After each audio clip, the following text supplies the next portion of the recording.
Hi friends, నేనైతే ఈరోజు మా ఇంట్లో తెచ్చే ఓన్లీ 30 రూపీస్ పాల ప్యాకెట్తో రోజు మా అమ్మాయి అయితే పాల మీద పెరుగు మీద వచ్చే మీగడైతే తీసిద్దండి. దాన్ని 30 డేస్ అవుతుందండి. దాన్ని అలా ఫ్రిడ్జ్లో పెట్టాము.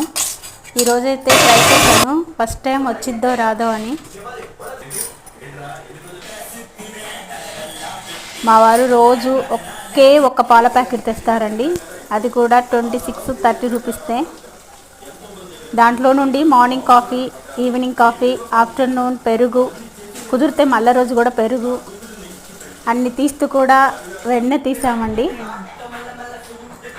ఈరోజు ఆ పాల ప్యాకెట్ నుంచి తీసిన వెన్నతోటే నెయ్యి అయితే తయారు చేశానండి. నచ్చితే కామెంట్ పెట్టండి.